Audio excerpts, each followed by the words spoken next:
Hi. So in this video, let us make a small spawn system. I call it a spawn system, but really it's a checkpoint system. Basically, we're gonna have a checkpoint game object that when we touch, it should update our new to our spawn point in the player, and then we can have various different kill boxes. This could be something like a spike trap or a lava pit, depending on the game you're making, that will send us back to that spawn point. So the checkpoint will change the spawn point to whatever location it's at, and then a kill box will just send us back to that spawn point. It's very useful for any kind of third-person platformer. Once our player gets past a certain set of obstacles, they should reach a checkpoint. If they die anywhere in that next set of obstacles, they should spawn back at the checkpoint rather than at the beginning of the level. So really, to summarize that, a checkpoint is going to tell the player to update the spawn point, and the kill box will tell the player to respawn.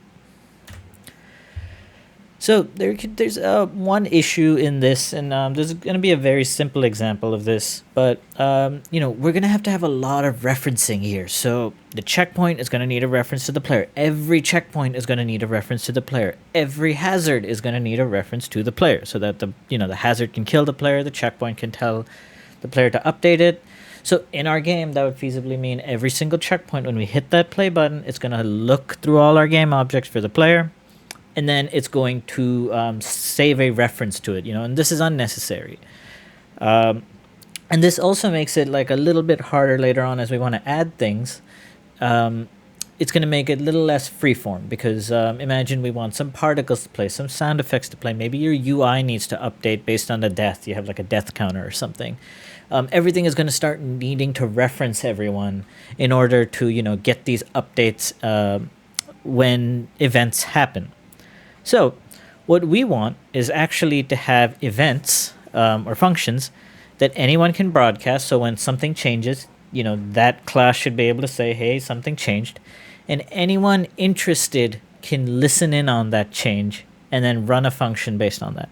And there's no need for us to hardwire things. So in example, the checkpoint, rather than knowing the player and telling the player, hey, I died, or hey, you touched the checkpoint, update your spawn point, the checkpoint is just going to know that something touched it. It's going to realize that the player touched it, and it's just going to broadcast out to the world saying the player has collided with me.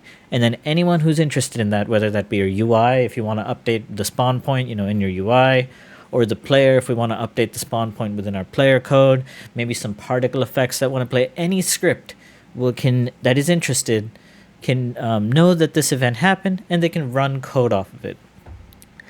This is also known as the observer pattern. So the observer pattern, a definition from the book, is it lets one piece of code announce that something interesting happened without actually caring who received the notification.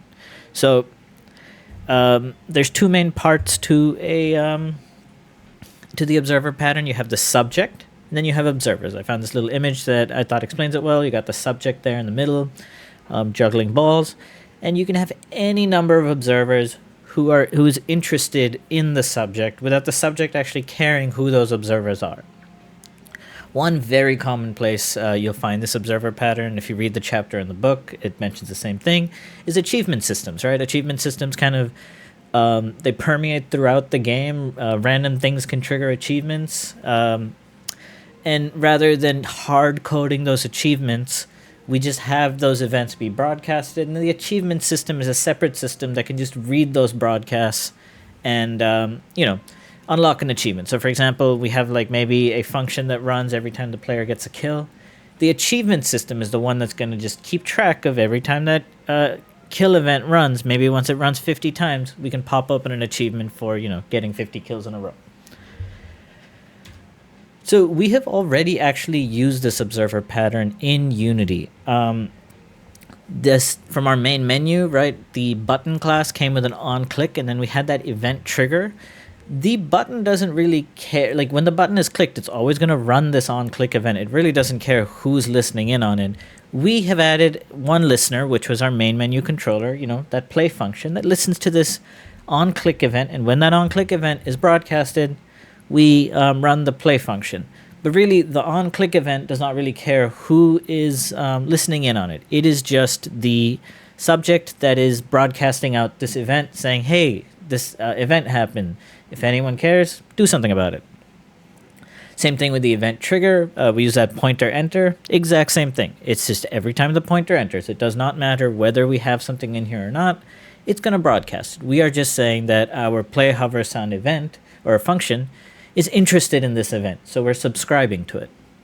We did the exact same thing with our input manager as well. Our input manager, the input system, every time inputs happen, it's going to keep broadcasting those events. We just, we were interested in certain events, so we subscribed functions to it: the on move, on jump, on sprint, on dash. So we've already used this observer pattern kind of. Let's just make a simple one for our respawn system. That's going to have two events: one to notify people or notify the game when the player dies, so when they hit a kill box, and one to notify the game when the spawn point has been touched, so we know to update the spawn point. Now, the last little bit I just want to talk about before we go into this is the idea of a static class. So our events class, the class that's going to just have those two events, it's going to be a static class. And what a static class is, the formal definition, is that it is a class that cannot be instantiated.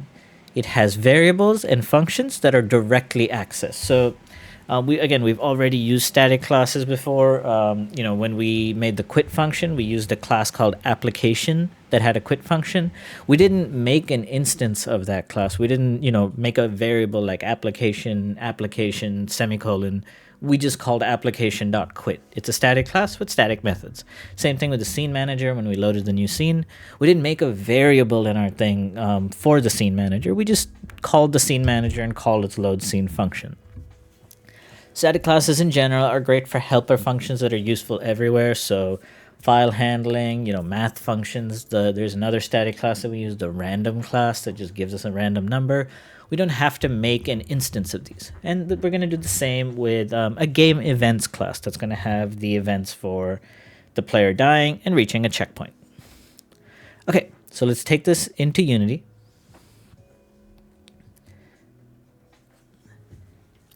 And the first thing I'm going to do is, in my scripts folder, just make a new folder for our respawn system, just so we can keep everything organized. I'll start off by making that static class I was talking about for the game events. So I'm going to call it game events.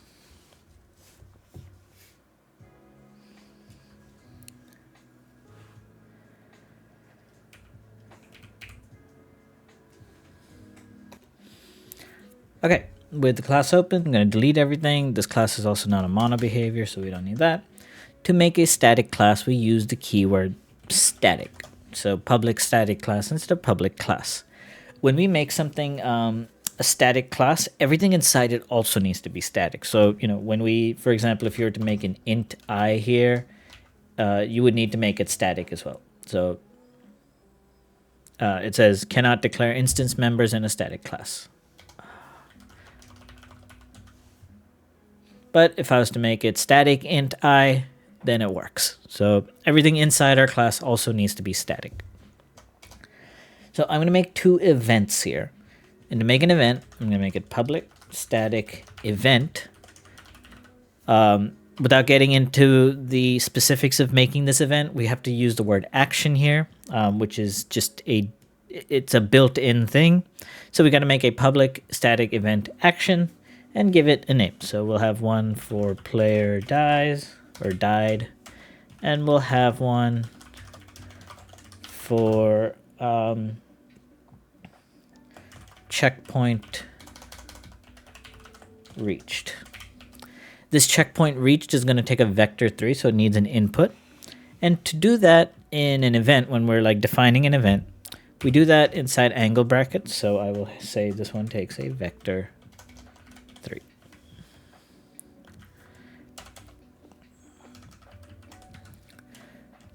Now, the thing with these static events is only this class can call these events, so only our class game events can run these events. So we just need to create some helper functions that basically all they do is run the event. So I'll make one, oops,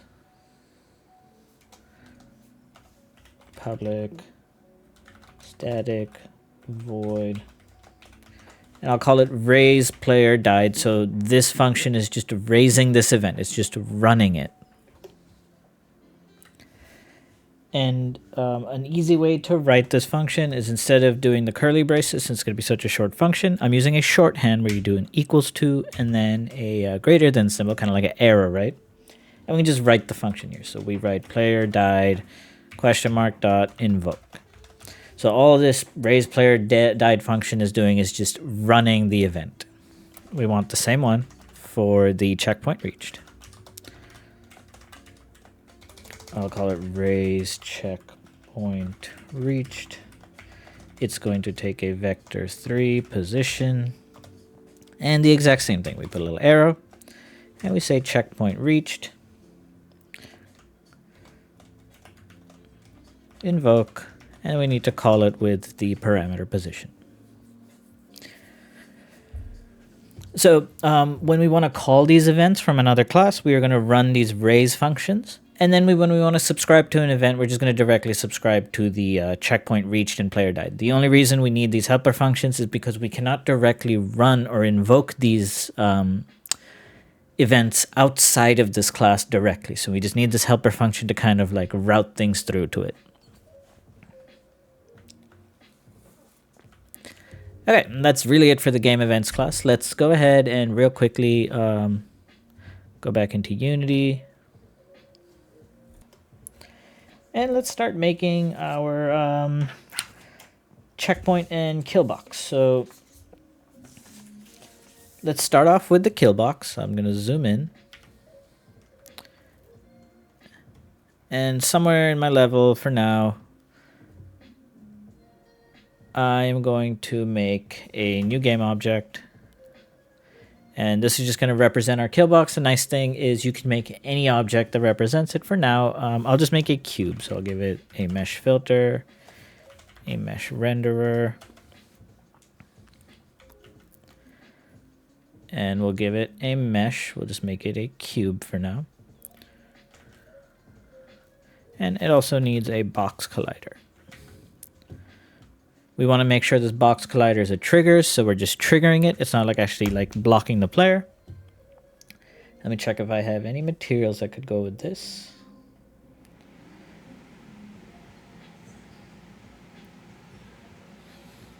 I only have this one material, so that's okay. Let's make a new material just to, house the kill box. I'll call it kill box. And all this material is just going to be some color. Let's make our kill box red, and I'll make it transparent. And when it's done compiling shaders, I put it on the wrong one. Let's put it on the kill box itself. And then let's just reduce the opacity. Okay, so this kind of represents our kill box. I'm going to rename it to kill box. And then while I'm at it, I'm also just going to make one for the checkpoint. So let's just duplicate this kill box.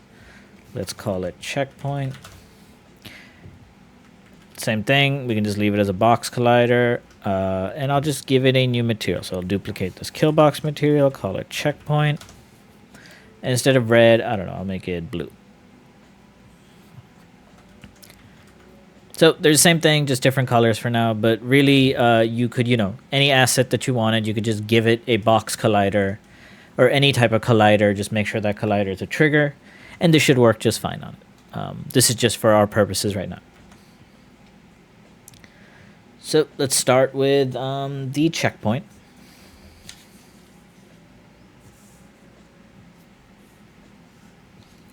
I'm going to create a new monobehavior script, and I'll call it checkpoint.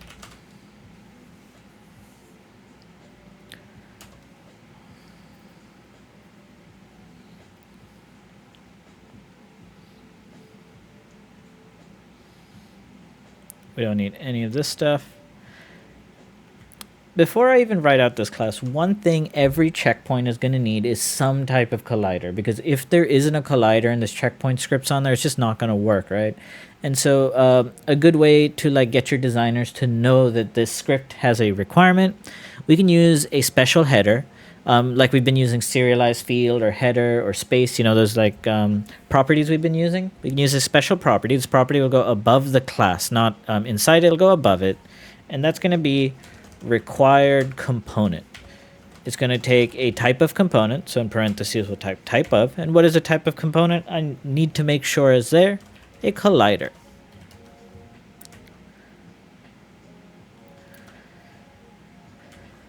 And let's just see this kind of working.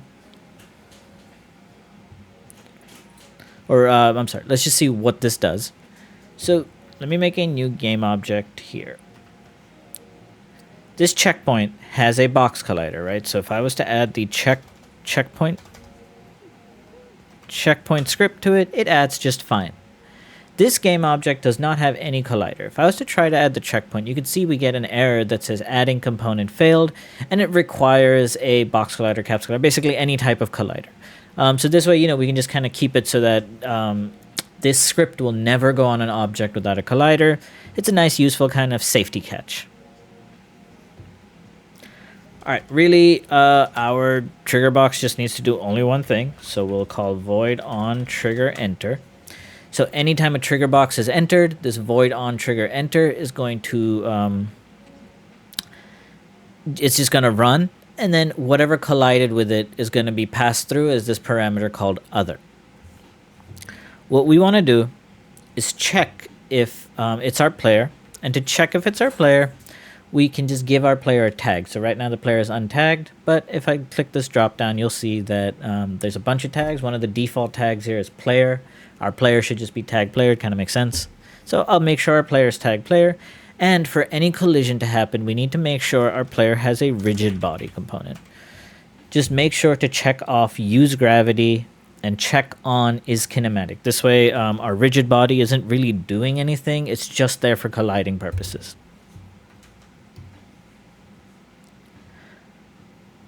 Okay, so with those things done, basically when we enter this trigger, all we want to do is check if it's a player. If it is, we want to raise that checkpoint reached. We want to call the raise checkpoint reached function, which is just going to run the raise checkpoint, or which is just going to run the checkpoint reached event. So we can do if other or not other. You could do other.tag equals player, but Unity has a function for this, and it is just compare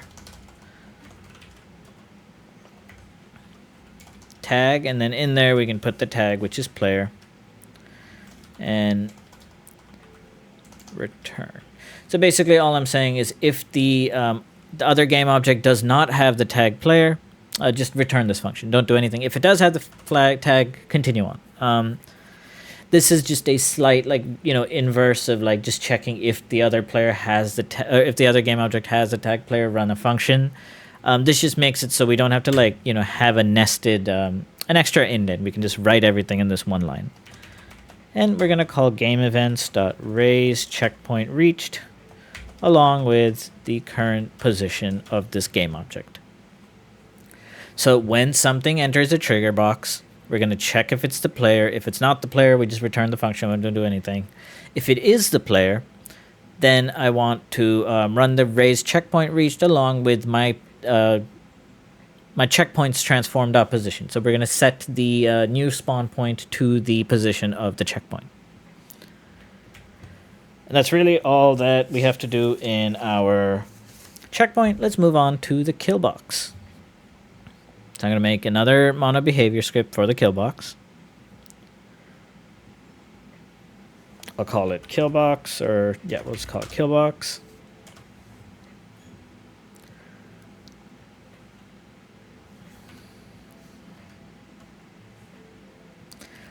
So same thing with our checkpoint. We want it to require component type of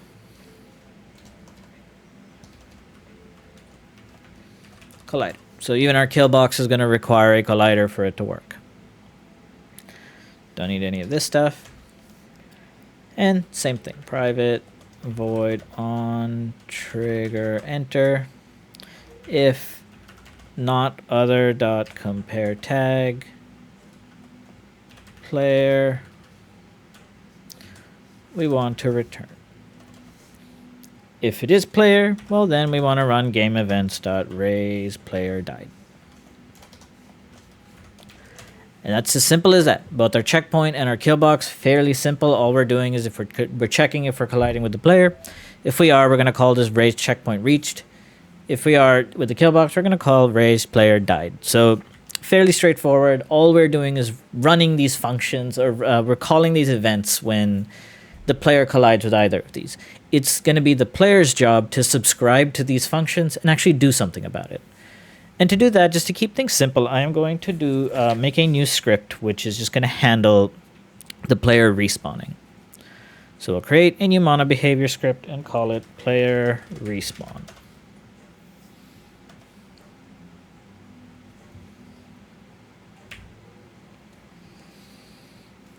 Actually, we do want that void start, so I'm just going to keep that. Or no, let's remove the void start. And this script needs to know the current spawn position, so let's give it a variable for that. It's going to be a vector3.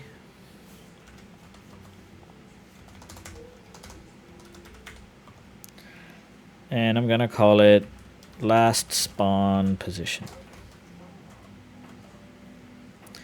And instead of using start and destroy like we did last time, we'll use a slightly different variation. We'll use void on enable and void on disable to actually subscribe and unsubscribe to these functions. So void on disable and void on enable. So when we start the game, we want our player to subscribe to these events in our game events, the player died and checkpoint reached events. Let me just go ahead and make the two functions that we're going to use for that. We're going to have a void on player died, and we're going to have a void on player checkpoint reached.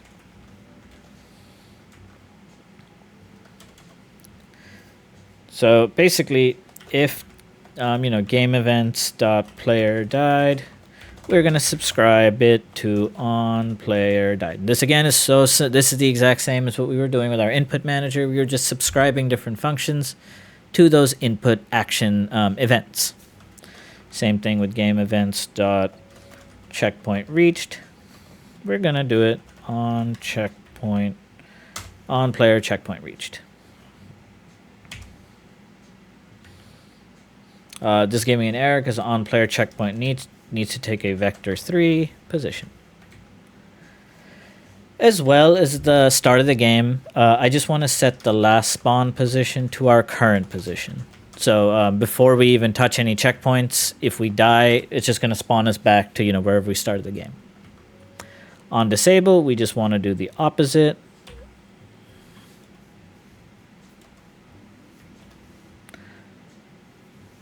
So it's going to be minus and minus. So if this object is ever disabled, we just want to unsubscribe from those functions. On player died, steer it fairly straightforward. We are going to have to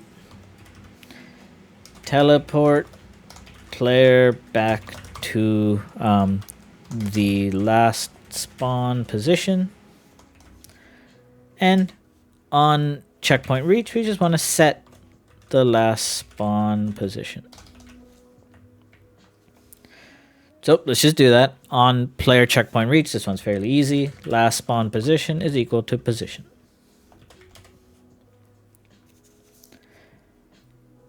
And on checkpoint, or on player died, we could just do transform.position equals last spawn position, right? We could just have this directly here, but I'm just going to make it a slightly bit more interesting. I'm going to use something called a coroutine. This is part of a different, an entirely different area in Unity, and it has to do with the idea of asynchronous programming, which is just like running functions like, non-concurrently. Very out of scope for this class, but you will find these coroutines just used all over the place, especially if you've looked at tutorials on Unity. Let's use one for this. So I'm going to make a coroutine. To do that, we use the keyword IEnumerator. And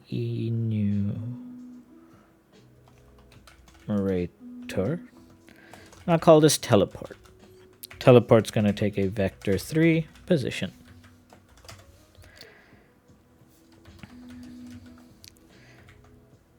Now, a coroutine has to return something. There's a bunch of special return types for it. But really the one I care about is the fact that we can return something called yield, return new, wait for seconds. And what this is going to do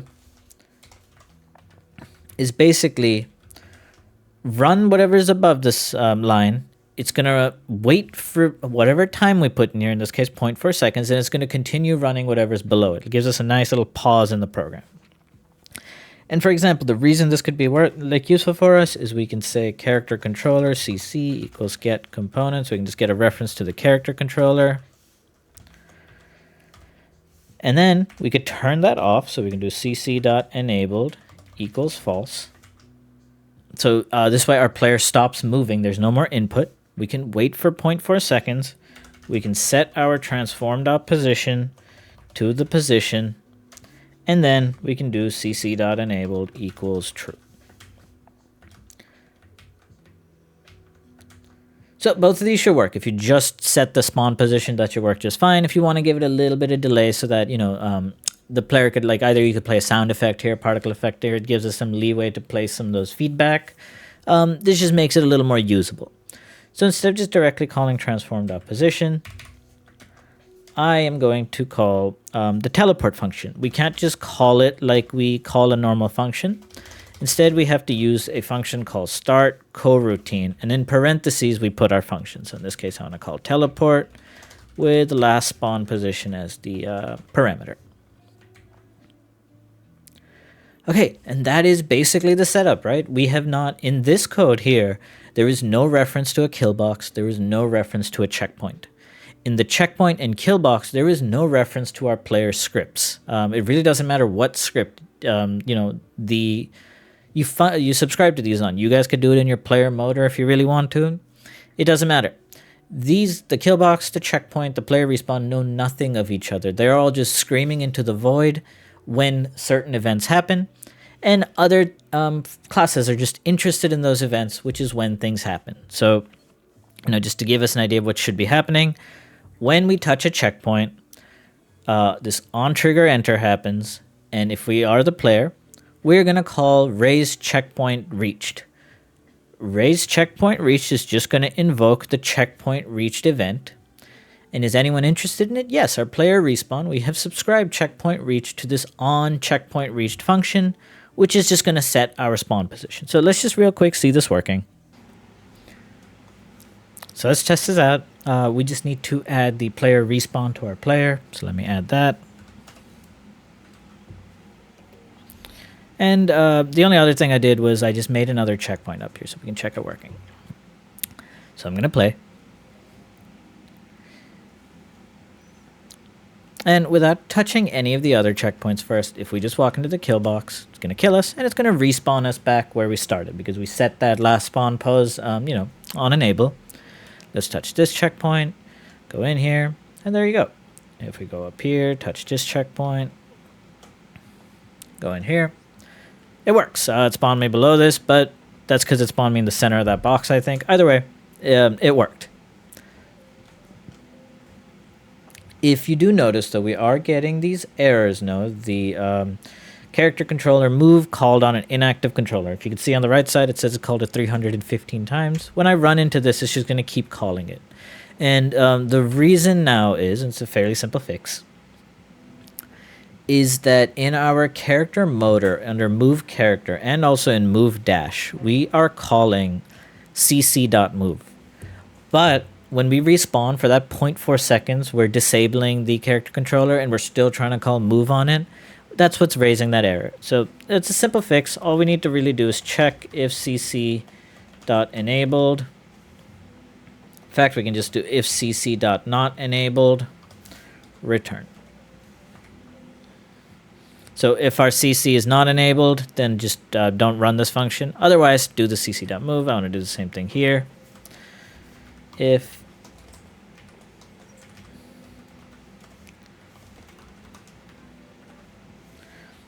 And that should get rid of our errors, and have the system working just fine.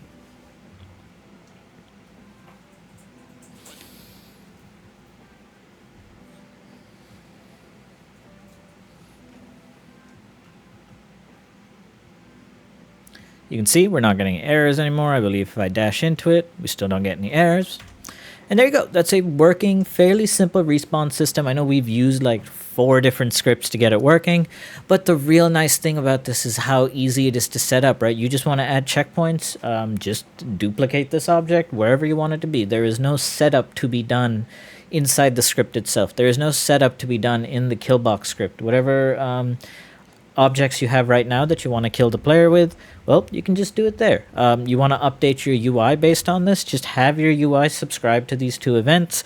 In fact, you can even come into this game events and add no more events. If you have a health system and you want on player injured, it can go in here. When the player gets injured, it's going to run this event, and then you can do stuff based on that. Anyway, that was a very simple example of using the observer pattern and where you could actually use it in your game. Thank you guys for watching.